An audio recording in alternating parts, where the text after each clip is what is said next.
How's it going, guys? It's Cass. It's that time in the PoE cycle where we need to start picking a league starter. And for this league, I'll be playing Poisonous Concoction of Bouncing Slayer. I've been league starting Poisonous Concoction basically every league for the past 3 years, and at this point, Poisonous Concoction Slayer is one of, if not the single best versions of Poisonous Concoction in the history of the game. In the patch notes so far, the only thing that's been related to this build that has had a nerf is instant leech. You go from 10% to 5%, but I don't think that'll be that impactful. And with some of the other major nerfs to some of the strongest meta builds, I think this build will be one of, if not the best league starters an average person can play. So if you've been looking for a league starter that is tanky while having good damage, has great clear, and can still kill some of the hardest bosses in the game with minimal investment, this is the build for you. So now I'll walk you through everything that you'll need to know for league starting this build, and towards the end of the video we'll talk about the potential impact of the new league mechanic on this build as well. In the link in the description, there will be 2 separate PoBs. The first of which is the league start PoB that looks something like this, and the second is going to be the endgame higher budget PoB that looks like this. The first thing that you want to start with, obviously, is the league start PoB. This is fairly easy to follow. I like to lay out my PoBs fairly similar, so if you've played a build of mine, or realistically most PoB most PoE creators create PoBs like this. But the general idea is down here you have access to how your tree will expand. So this is up to the first lab, then we have the second lab tree. Make sure that you are adding in this node here for phasing when you can get it. Then we have the third lab, adding in the charge nodes. And then we have the last lab with a little bit of a respec here. The main thing with this is it's pretty linear, just have to change this around a little bit. You might have some issues with strength. You could always allocate beef if you wanted to, or you could use underleveled spells for your strength spells, something like Steel Skin, something like Enduring Cry, both of which you could have lower levels if you need it. The main goal of this PoB is to be more of like a day 2 to day 3 PoB that gets you to T16s, 4 Watchstones, and in a place where you can out and go to start farming towards the higher budget. And that's pretty much it for the tree portion. Now we'll move on to the skills. The way I like to go about the skill section is I have a leveling and I have an endgame section. So for the leveling section, it's pretty self-explanatory. Level 1, we're using Spectral Throw with chance to bleed. At level 4, you're going to switch out some of the gems. Just make sure you have a 3 green link. And around this time, you should have a Stone Axe. When you kill Dweller of the Deep, you get a guaranteed essence. Make sure that you are using that essence on your Stone Axe.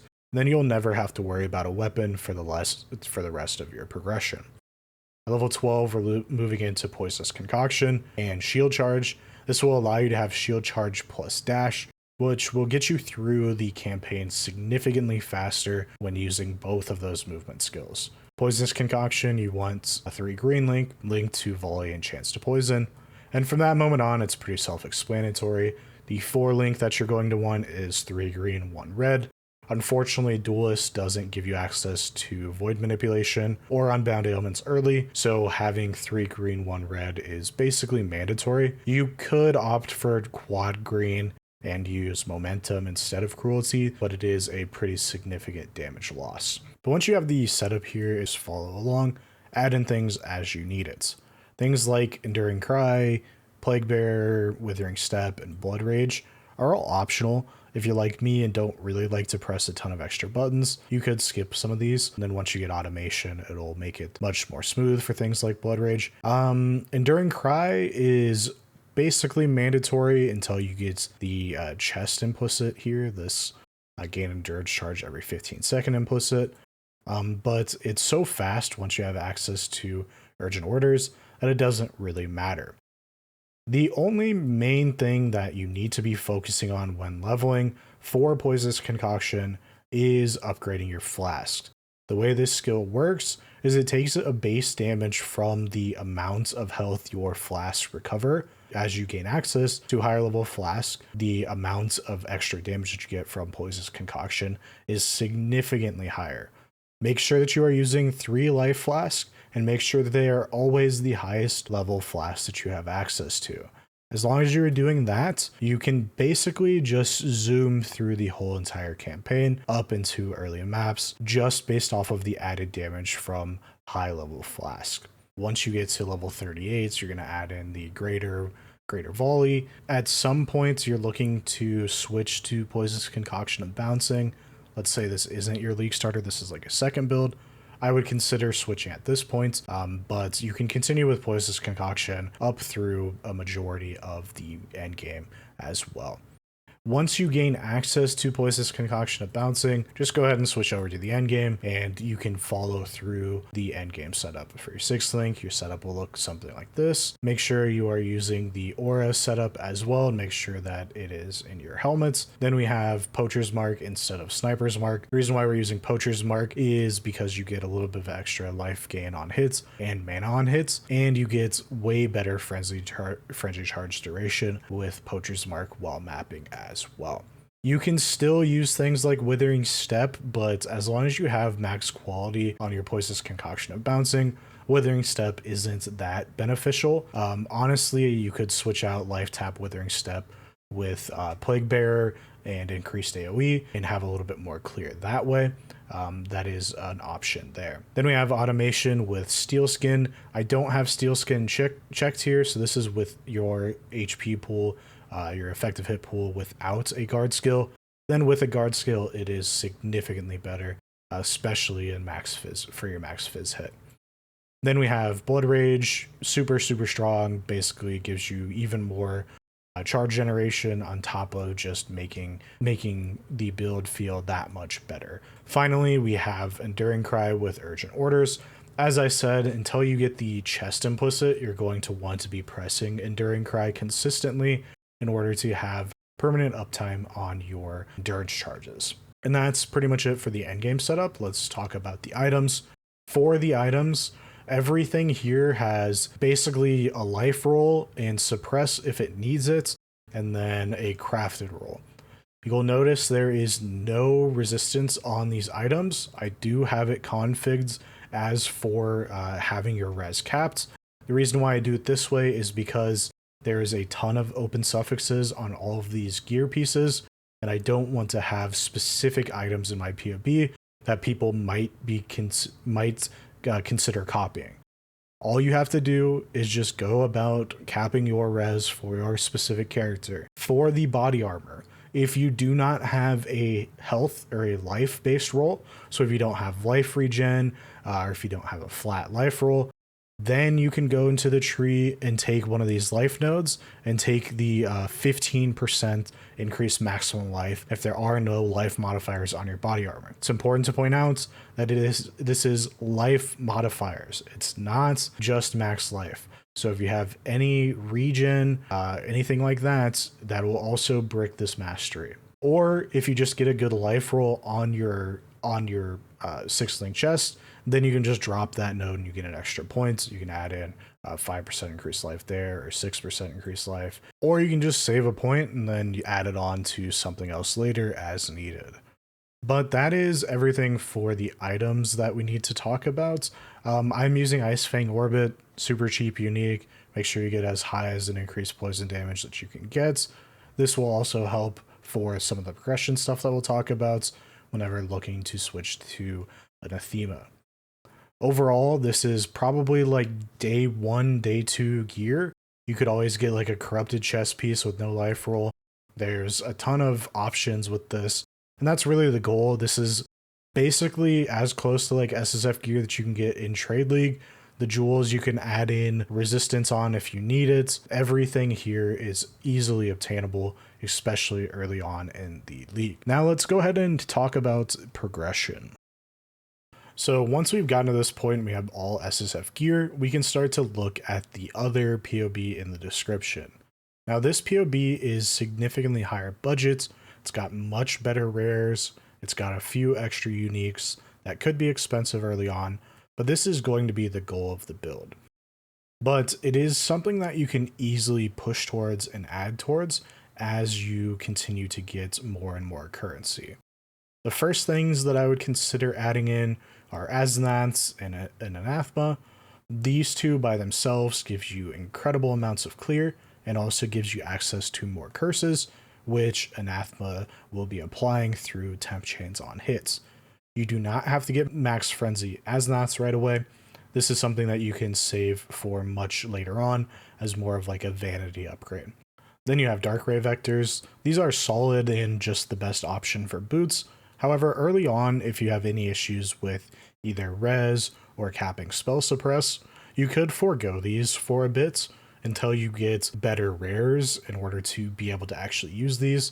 The only thing that you're missing out is the frenzy charge and endurance charge that you gain. If you had a pair of rare boots with res and with spell suppress and movement speed, they could feel as good as Dark Ray Vectors for the most part. From that point on, we're just looking at rares, and these are some high quality rares that will be expensive if you try to buy them outright. However, under the notes section, I have a pseudo crafting guide going through how I went about crafting everything in this build and the general process for them. Now, I am not some crazy high tier crafting guy. Realistically, there might be better ways to go about crafting these items, but these are the routes that worked for me and have worked for other people that have played this build in the past.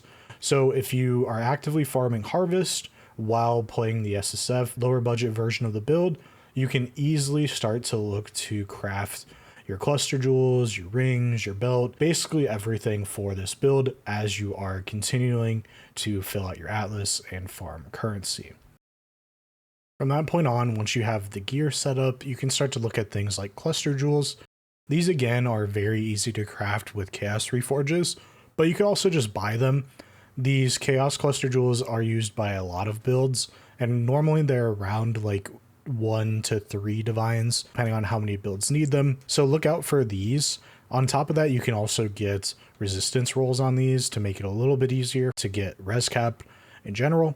Same thing with the medium cluster jewels. These are also just chaos reforges until you get what you need. And again, you can get your res rolls there. For the jewels themselves, I've pretty much allowed these to be just 2 node jewels. Realistically, you could drop the chaos damage over time multi and get resistance on these jewels. You could drop life and get resistance that way. There's a lot of different things that you can do with this build in order to make it more successful for you. Finally, we're going to talk about the Lethal Pride. You want to have a Comb Lethal Pride in order to get access to Strength of Blood. This is where all of the physical max hit from the build comes from. The main concept here is that we are converting these nodes here that give us increased maximum total life recovery per second from leech into just straight up PDR. Now, I am using a Thread of Hope that gives us access to this node here and Unyielding, but you could always drop the Thread of Hope and just path to Unyielding normally, drop this node for a little bit less survivability, potentially drop like a life node or drop beef here. There's a few different options. You could also drop the life flask node. Basically, the whole goal is to make sure you have Unyielding because it is a big damage increase and it does give you a nice amount of endurance charges as well. Honestly, until you gain access to a Strength of Blood Lethal Pride, you can skip out on a lot of these leech masteries, and then that will also make it so you aren't really starved with passive points as you build into the endgame setup.